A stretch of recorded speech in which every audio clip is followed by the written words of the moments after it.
ابھی چلتے ہیں ہمارے آج کے ٹاپک کی طرف، اسراء اور معراج کے واقعے کی طرف۔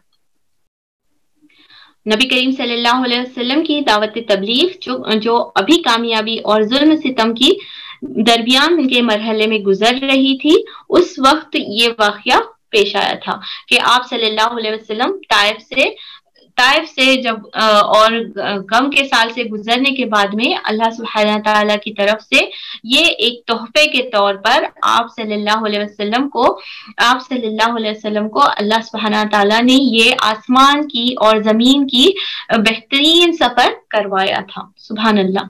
اور اس کا ریفرنس یعنی اللہ سبحانہ تعالیٰ کا طریقہ کار ہم کو معلوم پڑتا ہے قرآن میں سے، جو کہ سورہ اشراء میں اللہ تعالیٰ بیان کرتے ہیں فَإِنَّمَا الْعُسْرِ يُسْرًا إِنَّمَا الْعُسْرِ يُسْرًا، یعنی کہ بے شک مشکل کے ساتھ آسانی ہے اور بے شک مشکل کے ساتھ آسانی ہے۔ لاسٹ کلاس میں بھی ہم نے اس کے اوپر بہت ڈیٹیل میں بات کی تھی کہ ہم جس بھی زندگی کے دور سے گزر رہے ہیں، لیکن یقین رکھنا ہے کہ جتنی بڑی آزمائش ہوگی اتنا ہی بڑی اللہ تعالیٰ، اور ساتھ میں ورڈ ساتھ کو ہائی لائٹ کریے، مفسرین اس کے ورڈ ساتھ کو، اٹس ناٹ یعنی فالوڈ بائی نہیں بولتے، اٹ از along with، یعنی ساتھ میں ہی ہے، کوئی مشکل اگر آئی ہے تو اس کے ساتھ ہی اللہ تعالیٰ آسانی فرماتے ہیں، جس کی ایک مثال اللہ سیرہ کے اس واقعے سے ہم دیکھتے ہیں کہ اللہ سبحانہ تعالیٰ نے غم کے سال کے بعد میں، طائف کی مشکلات کے بعد میں فوراً اسراء اور معراج کا بہترین خوبصورت سفر، آسمانی سفر جو ہے نا، اللہ تعالیٰ نے تحفے کے طور پہ اپنے محبوب یعنی نبی کریم صلی اللہ علیہ وسلم کو دیا تھا، کروائے تھے۔ اس کے بعد میں اسراء کیا ہے لفظی معنی ہم سب کو پتہ ہے، جلدی سے ایک بات دیکھ لیتے ہیں کہ اسراء وہ زمینی سفر کو کہا جاتا ہے، جو زمینی سفر کو کہا جاتا ہے جو یعنی مکہ سے یروشلم کی طرف کیا گیا تھا، اس زمینی سفر کو اسراء کہتے ہیں۔ معراج کیا ہے؟ معراج وہ سفر ہے جس میں جو ہے نا زمین سے اوپر لے جانا، معراج یعنی سیڑھی کو کہا جاتا ہے، لفظی معنی میں اگر ہم معراج بولتے ہیں تو ایک سیڑھی جو زمین سے آسمان کی طرف کنیکٹ کرتی ہے۔ تو first part of the journey جو تھی اسراء اور معراج کی، وہ فرسٹ پارٹ زمینی سفر تھا جو مکہ سے یروشلم کی طرف کیا گیا تھا، یعنی مسجد اقصی کی طرف، اور جو سیکنڈ پارٹ تھا وہ آسمانی سفر تھا جسے معراج کہا جاتا ہے، یعنی اوپر اٹھایا جانا آسمانوں کی طرف، جو کہ یروشلم سے ہیونز کی طرف ہوا تھا۔ اس کا ڈیٹیل بھی ہم دیکھتے ہیں، جسٹ ابھی میننگ ہم سمجھتے ہیں۔ تو اب اس کا ریفرنس کہاں سے ملتا ہے قرآن میں؟ تو اس میں دو صورتیں ریفرنس کے لیے ہم کوٹ کر سکتے ہیں۔ ایک تو آج وہ جو تلاوت کی گئی تھی وہ سورہ ہے، یعنی سورہ اسراء، جس کا ادر نیم آف دا سورہ ہے سورہ بنی اسرائیل، جس کے ترجمہ ہے اللہ تعالیٰ ارشاد فرماتے ہیں پاک ہے وہ جو لے گیا اپنے بندے کو رات میں مسجد حرام سے مسجد اقصی تک، وہ کہ برکت رکھی ہے ہم نے اسے جس کے اطراف میں، تاکہ دکھائے ہم اسے اپنی نشانیوں میں سے، بے شک وہ سننے والا اور دیکھنے والا ہے۔ اس کے بعد میں سیکنڈ ریفرنس کہاں سے ہے، کون سی سورہ کی کون سی آیتوں میں ملتا ہے؟ ہم کو یاد رکھنا ہے کہ سورۃ النجم میں آیت نمبر 11 سے 18 تک آپ دیکھیں، اس میں پورا یعنی وہ اسراء کا سفر کا یعنی زمینی سفر کا یہ جو ذکر ہے وہ یہاں سے مسجد اقصی سے لے کر یعنی مکہ سے اور مسجد اقصی تک کا ہے، اور جو سورہ نجم میں ذکر کیا گیا ہے اس میں معراج کا سفر ہے، یعنی آسمان میں آپ صلی اللہ علیہ وسلم کو کیا دکھایا گیا اس کا ڈسکرپشن ملتا ہے سورۃ النجم میں۔ تھوڑا سا میں یہ اس کا ترجمہ جلدی سے پڑھ لیتی ہوں تاکہ میں آپ کو جب اس کا ڈسکرپشن دوں تو پھر بار بار مجھے ریفرنس پیش کرنے کی ضرورت نہ پڑے۔ بسم اللہ الرحمن الرحیم۔ اور نہ چھوٹ جانا دل نے جو کچھ اس نے دیکھا، نہ جھگڑتے ہو کیا جھگڑتے ہو تم اس سے اس پر جو وہ دیکھتا ہے، اور بے شک اس نے دیکھا اترتے اپنے ایک اور پار قریب ہی سدرۃ المنتہا کے، اسی کے پاس ہے بحشت ہمیشہ رہنے کی، جبکہ چھا رہا تھا اس بیری پر جو چھا رہا تھا، نہ تو مائل ہوئی آنکھ اور نہ حد سے آگے بڑھی۔ سبحان اللہ۔ یقیناً اس نے دیکھی نشانیاں اپنے رب کی۔ سبحان اللہ۔ یہ بہترین آیت ہے، اس کی تفسیر میں انشاءاللہ معراج کا جب ڈسکرپشن کروں گی، اوپر کے یعنی آسمانوں کا ذکر ہوگا تب ہم اسے دیکھیں گے۔ پہلے تھوڑے سے چیزیں کب پیش آیا، کیا واقعہ تھا، کہاں سے ہوا، ان چیزوں کو پہلے غور کر لیتے ہیں، یعنی اسراء کے بارے میں، زمینی سفر کے بارے میں دیکھ لیتے ہیں۔ اور ایک سوال کچھ لوگوں کا اختلاف پائے جاتے ہیں کہ وہ ایک فزیکل جرنی تھی یا اسپرچل جرنی، یعنی ایک روحانی سفر تھا، صرف روحانی سفر تھا، یا پھر آپ صلی اللہ علیہ وسلم بنفس نفیس یا جو ہے نا آسمان کا سفر کرے ہیں. بسم اللہ. جرنی جو ہے بڑا کرنے کا تو اسکرین یہ ہو جا رہے تھے کہ یہ زمینی سفر تھا یا یہ جو ہے نا آپ صلی اللہ علیہ وسلم بنفس نفیس فزیکل جرنی تھی یا اسپرچل جرنی تھی. یہ ایک ہم کو پتا ہونا چاہیے کہ آپ صلی اللہ علیہ وسلم نہ صرف فزیکل یا اسپرچولی ٹریول کرے تھے، بلکہ ایک یعنی جسم کے ساتھ اور روح کے ساتھ آپ صلی اللہ علیہ وسلم کو اللہ سبحانہ تعالیٰ نے آسمانوں کا اور یہ سفر کروائے تھے. اور بہت سارے اس میں انشاءاللہ کیے جائیں گے. لیکن ایک عقیدے کی پختگی کے لیے کچھ باتیں ہم کو یاد رکھنا ہے. اگر اس چیز کو صرف خواب سمجھا جائے یا پھر اسپرچل جرنی سمجھی جائے تو پھر بہت ساری اسلام کی بنیادی احکامات پر اثر انداز ہوتے ہیں. تو یہ جو آیتیں ہم نے پڑھی سورہ اسراء کی اور سورہ نجم کی، اللہ سبحانہ تعالیٰ نے اس طریقے سے صرف خواب ہوتا ہے یا اسپرچل جرنی ہوتی تو اس طریقے سے جو ہے نا اتنی زیادہ اس کی اہمیت نہیں سمجھی جاتی تھی. اور بہت سارے اسلامی کے احکامات جو ہے نا معراج کے واقعے سے، یعنی اسلام میں جو بہت ساری جو ہے نا چیزیں یہاں سے ہم کو ڈرائیو ہوتی ہیں. تو ہم سب کو یہ یاد رکھنا ہے کہ یہ ایک جو ہے نا فزیکل ایز ویل ایز جو ہے نا اسپرچل جرنی تھی جو اللہ سبحانہ تعالیٰ نے آپ صلی اللہ علیہ وسلم کو کروائی تھی. اور یہ کب ہوا تھا، کب پیش آیا تھا، اس کے بارے میں بہت سارے جو اسکالرس ہیں وہ سمجھتے ہیں کہ 27 رجب کو، اور بہت اہتمام سے ہمارے کانٹیننٹس میں تو بہت اہتمام سے اس کو منایا جاتا ہے.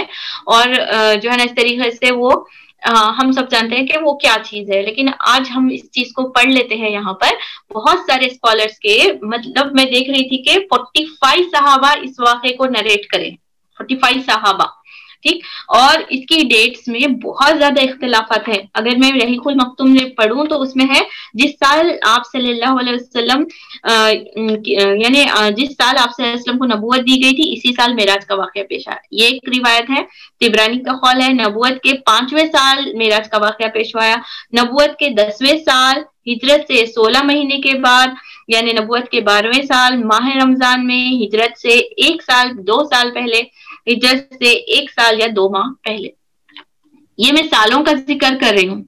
اگر ڈیٹس کا بھی باتش نہیں ہے کہ 27 رجب کو تھی، 15 رجب کو تھی، یا رمضان میں تھی، یا شوال میں تھی، یعنی ایئر کا تو منتخب ہم کر سکتے ہیں کیونکہ حضرت خدیجہ کا انتقال جو ہوا تھا وہ نماز کی فرضیت سے پہلے ہوا تھا. اس واقعے سے یعنی اس بات سے ہم کو یہ پتہ چلتا ہے کہ آپ حضرت خدیجہ کے انتقال کے بعد میں ہی واقعہ پیش آیا، کیونکہ اس کے بعد ہی نمازیں فرض ہوئی تھی. بہرحال سب کا متفق حال یہی ہے کہ جو ہے نا یہ یعنی 10 نبوت کے بعد واقعہ پیش آیا. لیکن ڈیٹس کے اوپر پھر بہت میجر اختلاف ہے اور مہینے کے اوپر بھی اختلافات ہے.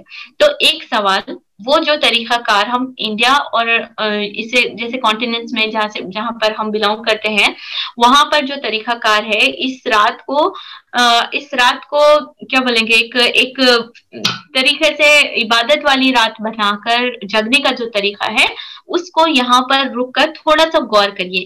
کوئی سینٹنس میں اپنی طرف سے پاس نہیں کر رہی، صرف اپنے دل پر اور اپنے دماغ پر زور ڈال کر سوچئے گا اگر اس طریقے کا جو رویہ ہے کیا یہ صحیح ہے، کیونکہ اس میں ڈیٹس میں اختلافات ہیں. سیکنڈ پوائنٹ، آپ صلی اللہ علیہ وسلم کے ساتھ یہ اگر 10 نبوت میں واقعہ پیش آیا ہجرت سے پہلے تو آپ صلی اللہ علیہ وسلم 14 ایئرز اس کے بعد میں، یعنی اس واقعے کے بعد میں 14 ایئرز ایٹ لیسٹ جو ہے نا باحیات تھے. آپ صلی اللہ علیہ وسلم نے معراج کی رات میں یعنی اس کی برتھ ڈے نہیں منائی، اس کی اینیورسری نہیں منائی. آپ صلی اللہ علیہ وسلم کے بعد میں صحابہ کرام جو تھے ان کا دور تھا، اور ان کے دور میں بھی ہم دیکھتے ہیں کہ کوئی بھی اس طریقے کا واقعہ یا جو ہے نا اینیورسری یا اس طریقے کا سیلیبریشن، ڈیٹس کا سیلیبریشن نہیں رکھا. ایسے بہت سے واقعات، جنگ بدر کا دن آتا ہے، فتح مکہ کا دن آتا ہے، اس طریقے کے جو سیلیبریشنز ہے یعنی میلاد نبی کے جو واقعات ہم مناتے ہیں، کیا یہ کرنا مناسب ہے؟ کیونکہ ہم سیرہ پڑھ رہے ہیں، سیرہ میں کہیں بھی اس طریقے سے ان چیزوں کو ڈسکرپشن آپ کو نہیں ملتا، نہ ہی قرآن میں اس طریقے سے کوئی ریفرنسز ملتے ہیں۔ پھر میں آپ کو ایک ڈیفینیشن دیتی ہوں، کوئی کمنٹ دیے بغیر ایک ڈیفینیشن ہے، آپ اسے خود جج کر لیجیے گا۔ عمل صالح کا ڈیفینیشن کیا ہے، یعنی اللہ کے نزدیک صالح عمل کون سا ہے؟ صالح عمل کا ڈیفینیشن یہ ہے کہ وہ قرآن سے ثابت ہو، قرآن اور حدیث میں وہ کرنے کا حکم دیا جائے، اور وہ طریقہ نبی کے طریقے پر ہو، یعنی جو عمل ہے، جو کرنے کا کام ہے، فار ایگزامپل میں نماز بولوں تو یہ نماز کہاں سے ہم کو ملتی ہے؟ نماز میں اللہ قرآن میں بار بار اس کا حکم ملا ہے، اور اس کا طریقہ ہم کو سنت نبی کریم صلی اللہ علیہ وسلم سے، احادیث سے ملتا ہے۔ تو کوئی بھی کام کی مقبولیت اور ایکسپٹنس ہونے کے لیے اس کے لیے ضروری ہے کہ وہ قرآن اور حدیث میں اس کا حکم ملے، پلس آپ صلی اللہ علیہ وسلم کے طریقے پر اس کام کو کیا جائے، تبھی وہ ایکسیپٹیبل ہے۔ اس کا ایگزامپل پرسوں ہمارے سسٹر روزی نے جو ڈسکس کیا تھا کہ وہ جو عقیدے کے ٹاپک میں آ کر کہ چابی کے جو نوک رہتی ہے، وہ جو لاک میں انٹر ہونے کے لیے اس کی کنڈیشنز رہتے ہیں، ہر روم کی چابی یا ہر کار کی چابی ہر دوسری کار کو نہیں آتی، تو سیم وے جو ایکسیپٹنس کی شرائط ہے وہ قرآن اور حدیث کے کیز میں اگر فٹ ہوتی ہے تبھی جا کر وہ ایکسیپٹیبل ہوتی ہے۔ ابھی نیکسٹ ٹائم جب معراج کا دن رات آتی ہے تو اس کی رات انتظار کرنے کی مجھے اور آپ کو ضرورت نہیں ہے، اللہ تو ہر وقت شہ رگ سے، میرے سے اور آپ سے قریب ہے، ٹھیک؟ اس پرٹیکولر رات کا انتظار کیوں؟ سیکنڈ سوال کہ آپ سے اللہ سبحانہ تعالیٰ تو حدیث ملتے ہیں، آپ دیکھیے گا کہ اللہ سبحانہ تعالیٰ ہر رات عرش کے پہلے حصے پر تشریف لاتے ہیں اور فرماتے ہیں کہ کوئی ہے جو مجھ سے مانگے، رزق مانگے، میں اسے رزق عطا کروں، کوئی ہے جو مجھ سے شفا مانگے، میں اسے شفا عطا کروں۔ یعنی گویا اللہ خود مجھ سے اور آپ سے مطالبہ کرتے ہیں، اور ہم جو ہے نا مخصوص اوقات اور مخصوص دنوں کے اور مخصوص طریقے کار کے انتظار میں ان بہترین لمحات کو کھو دیتے ہیں۔ تو یہ انشاءاللہ ہم اپنے سے لیسن لیں گے، کوئی بدعت اپنی زندگی میں حصہ نہ لے، بہترین طریقے سے عمل کرے جو حدیث اور صحابہ سے ہم کو ملتا ہے، قرآن حدیث اور صحابہ کی زندگی سے ہم کو ملتا ہے، ٹھیک؟ چلیں آگے بڑھتے ہیں۔ یہ ایک اسمال ڈائیگرام ہے، اس میں پورا واقعہ کو کیچ کیا گیا ہے۔ تو دیکھتے ہیں کہ یہاں پر مسجد حرم میں آپ صلی اللہ علیہ وسلم تشریف فرما تھے، اور جی بسم اللہ، تو آپ صلی اللہ علیہ وسلم جو ہے نا اس کے حرم میں تشریف فرما تھے، یعنی آپ صلی اللہ علیہ وسلم وہاں پر تھے، تو اس وقت جبرائیل امین تشریف لاتے ہیں، جبرائیل امین تشریف لاتے ہیں، اور کچھ روایت میں ہے کہ آپ صلی اللہ علیہ وسلم اپنے گھر میں تھے۔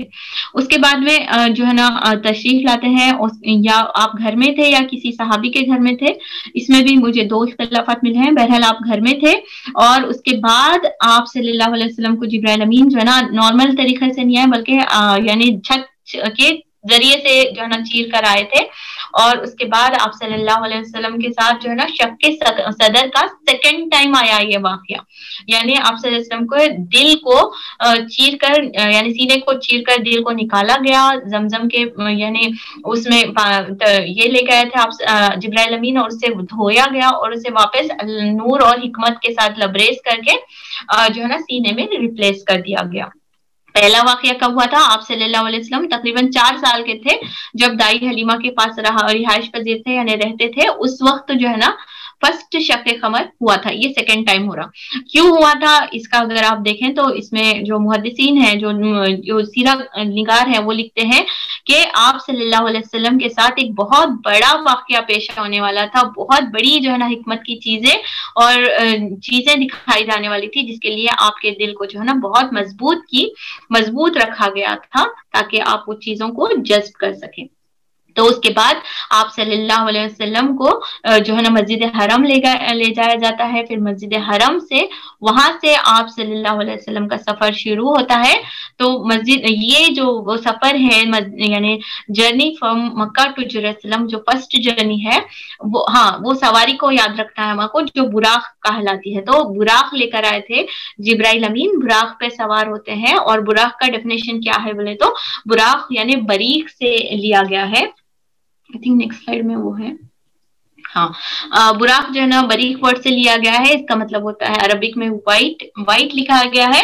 اور ایک جگہ میں دیکھ رہی تھی کہ اس کے معنی کیا ہے. براق کے مطلب کہ برق سے لیا گیا ہے. برق کا مطلب ہوتا ہے بجلی جیسی اسپیڈ, یعنی بجلی. برق کا مطلب ہوتا ہے بجلی. تو بجلی جیسی کیوں اس کا نام لکھا گیا بولے تو کہ جب وہ جتنی نظر یعنی اسپیڈ آف براق کیا تھی بولے تو جتنی نظر, فار ایگزامپل اگر میری نظر جا رہی ہے وہ کارنر تک, تو وہ کارنر تک وہ اگلا قدم ہوتا تھا. پہلا قدم یہاں ہے تو اگلا قدم دوسری نگاہ حد النگاہ جسے بولیں گے وہاں تک جو ہے نا اس کا وہ براق کا اگلا قدم پڑتا تھا.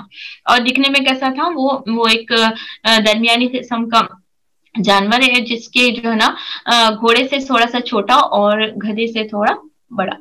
اس طریقے کا سفر اس طریقے کا ڈسکرپشن ملتا ہے. اسی سلائڈ میں آپ کو بتاتی ہوں فردر. اس کے بعد میں کیا ہوا, آپ صلی اللہ علیہ وسلم مسجد اقصی تشریف لے جاتے ہیں.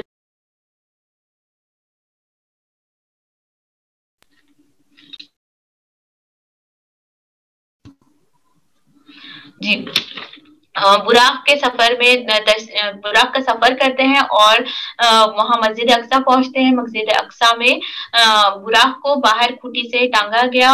اس کے بھی 2 روایتیں مجھے ملے ہیں. ایک تو تھا کہ وہاں پر جو ہے نا ایک حلقہ بنا ہوا تھا, یعنی جو نبی دوسرے باندھتے تھے وہ اسی پہ کوٹھے پہ براق کو باندھا گیا. اور ایک جگہ لکھا ہوا تھا کہ حضرت جبرائیل نے اپنی انگلی سے جو ہے نا اس میں نشان بنایا اور وہاں پر جو ہے نا براق کو باندھا گیا. اللہ عالم, یہ جو چیزیں ہمارے عمل سے ریلیٹڈ نہیں ہوتے اس کو زیادہ ہم ڈیٹیل میں نہیں جائیں گے.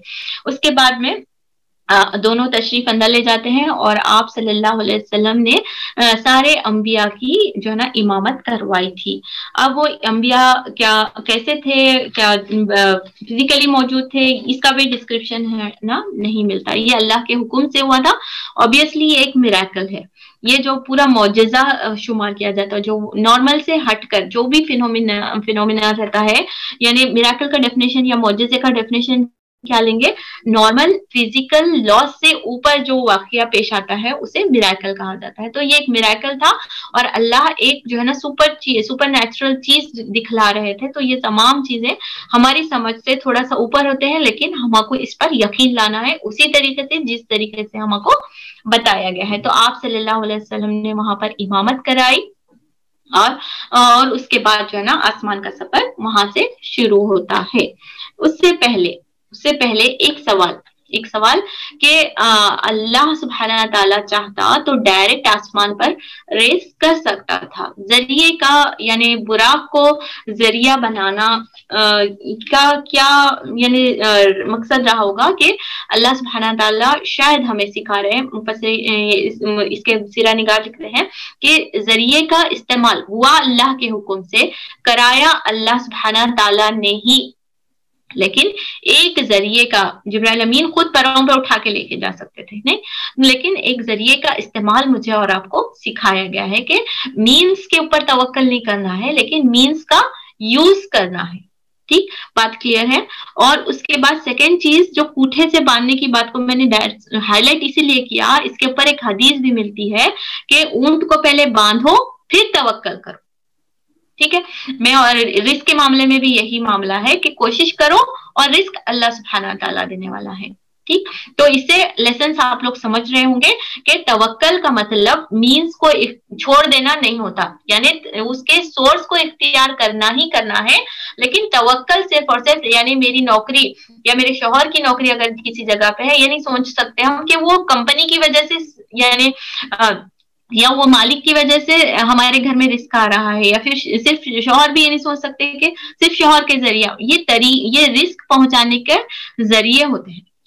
یہ رزق پہنچانے کا ذریعہ ہوتا ہے جو اللہ سبحانہ تعالیٰ پسند فرماتے ہیں. اس میں کوئی بھی لائف کے آپ کوئی بھی پرابلم اور کوئی بھی ایشو میں ہم اسے سوٹ کر سکتے ہیں. مانگنا اللہ سے ہی ہے, جیسا آج حدیث بھی جب سنے کہ مانگنا اور توکل رکھنا اللہ پہ ہی ہے, لیکن سورس پھر اختیار کرنا پڑتا ہے کہ اٹھ باندھ کمر کیا ڈرتا ہے, پھر دیکھ خدا کیا کرتا ہے. ٹھیک, اس طریقے سے بہرحال آگے سفر شروع ہو جاتا ہے کہ اللہ سبحانہ تعالیٰ وہاں سے جو ہے نا جبرائیل امین کے ساتھ آپ صلی اللہ علیہ وسلم کو اوپر کا سفر شروع کرواتے ہیں. یہاں پر اوپر کا سفر شروع ہوتا ہے تو پہلے آسمان پر, اسی سلائڈ میں دکھانا پڑے گا, ٹھیک ہے, فرسٹ آسمان پر جو ہے نا کون ملے تھے, حضرت آدم علیہ السلام ملے تھے. اور آپ صلی اللہ پہلے نوک کرتے ہیں, نوک میں سے پھر آواز آتی ہے کہ کون ہے, تو پھر اس کے بعد بیت المقدس کے بعد میں آپ حضرت آدم علیہ السلام کو دیکھا اور انہیں سلام کیا. یعنی اس میں لکھا ہوا ہے کہ جو آپ صلی اللہ علیہ وسلم کے لیے دروازہ کھولا گیا تو جبرائیل امین سے پوچھا گیا کون ہے, تو پھر آپ صلی اللہ علیہ وسلم کا انٹروڈکشن دیا جاتا ہے. اس کے بعد آسمان کا دروازہ کھولا جاتا ہے. تو اس سے وہ لکھتے ہیں کہ علم غیب جو ہے نا فرشتوں کو بھی نہیں ہوتا ہے. ساتھ ساتھ میں ہم کو لیسن بھی لینا, اسی لیے میں یہاں پر کوٹ کر رہی ہوں. اس کے بعد حضرت آدم علیہ السلام وہاں پر دکھتے ہیں اور انہیں سلام کیا, اور انہوں نے آپ صلی اللہ علیہ وسلم کو مرحبا کہا اور سلام کا جواب دیا, اور آپ صلی اللہ علیہ وسلم کی نبوت کا اقرار کیا. اور اللہ نے آپ کو ان کے دائیں جانب سعادت مندوں کی روحیں یعنی نیک لوگوں کی روحیں دکھائی, اور لیفٹ سائڈ میں بائیں جانب جو ہے نا بدبختوں کی روحیں دکھلائی. ٹھیک, تو یعنی دنیا بنانے سے پہلے ہی اللہ تعالیٰ نے سب روحوں کو بنا دیا تھا. تو بے شک اللہ سبحانہ تعالیٰ کے لیے آسان تھا اور یہ حق پر مبنی بات ہے. لیکن سوال میرے اور آپ کے لیے, مجھے پڑھنے کے بعد جو مجھے خوف آیا, میرے اور آپ کی روح کہاں ہوگی, رائٹ سائڈ یا لیفٹ سائڈ؟ ہماری کوشش پہ بہت ساری چیزیں منحصر ہیں اور دعاؤں پہ قدر چینج ہوتی ہے. دعا اور کوشش کرتے رہیے کہ ہم لوگ سعادت مندوں میں شمار کیے جائیں, رائٹ ہینڈ سائڈ والوں میں شمار ہو, دنیا میں بھی آخرت میں بھی. اللہ تعالیٰ ہمارا حشر نیک لوگوں کے ساتھ کرے. اس کے بعد پھر آپ صلی اللہ علیہ وسلم کو دوسرے آسمان پر لے جایا گیا اور دروازہ کھلوایا گیا, اور آپ صلی اللہ علیہ وسلم نے وہاں حضرت یحییٰ بن زکریا اور حضرت عیسیٰ بن مریم کو دیکھا اور دونوں سے ملاقات کی اور سلام کیا, اور دونوں نے سلام کا جواب دیا, مبارکبادی دی, اور آپ صلی اللہ علیہ وسلم کی نبوت کا اقرار کیا. ٹھیک, اس کے بعد میں تیسرے آسمان پر, اور کچھ کتابوں میں اگر آپ ابن اسحاق کی بک اگر فالو کرتے ہیں تو وہاں پر یہ جو واقعہ ہے عیسیٰ علیہ السلام کے بارے میں, وہاں پر پھر پورا ڈیٹیل بیان کیا گیا ہے کہ عیسیٰ علیہ السلام کا یعنی اوپر کس طریقے سے اٹھائے گئے, اور قیامت کی وہاں پہ ڈسکرپشن پورا ڈیٹیل میں دیا ہے. میں اس کو کٹ شارٹ کر رہی ہوں. یہاں پر صرف ہم کو یہ یاد رکھنا ہے سیکنڈ آسمان میں عیسیٰ علیہ السلام ہے, اور عیسیٰ علیہ السلام کے تعلق سے ہم کو یاد رکھنا ہے کہ وہ قیامت کے قریب واپس آنے والے ہیں. بہرحال تھرڈ جو آسمان پہ پہنچتے ہیں, پھر تیسرے آسمان پر لے جایا گیا. آپ صلی اللہ علیہ وسلم نے وہاں حضرت یوسف کو دیکھا اور سلام کیا. انہوں نے جواب دیا اور مبارکبادی دی, اور آپ صلی اللہ علیہ وسلم کی نبوت کا اقرار کیا. پھر چوتھے آسمان پر لے جایا گیا. وہاں پر آپ صلی اللہ علیہ وسلم نے حضرت ادریس کو دیکھا اور انہیں سلام کیا, اور انہوں نے جواب دیا, مرحبا کہا, اور آپ صلی اللہ علیہ وسلم کی نبوت کا اقرار کیا. پھر پانچویں آسمان پر لے جایا گیا, اور وہاں آپ صلی اللہ علیہ وسلم نے ہارون بن عمران کو دیکھا اور انہیں سلام کیا, اور انہوں نے جواب دیا, مبارکبادی دی اور اقرار نبوت کیا. پھر آپ صلی اللہ علیہ وسلم کو سکس آسمان پر لے جایا گیا. وہاں آپ صلی اللہ علیہ وسلم کی ملاقات حضرت موسیٰ بن عمران علیہ السلام سے ہوئی. آپ صلی اللہ علیہ وسلم نے سلام کیا اور انہوں نے جواب دیا, مرحبا کہا اور اقرار نبوت کیا. البتہ جب آپ صلی اللہ علیہ وسلم وہاں سے آگے بڑھے تو وہ رونے لگے. ان سے کہا گیا کہ آپ کیوں رو رہے ہیں؟ انہوں نے کہا کہ میں اس لیے رو رہا ہوں کہ میں ایک نوجوان جو میرے بعد مبعوث کیا گیا اس کی امت کے لوگ میری امت کے لوگوں سے بہت زیادہ تعداد میں جنت کے اندر داخل ہوں گے. سبحان اللہ. ایک ہڈن خوشخبری امت محمدی نبی کریم صلی اللہ علیہ وسلم کے لیے بتائی گئی ہے کہ امت محمد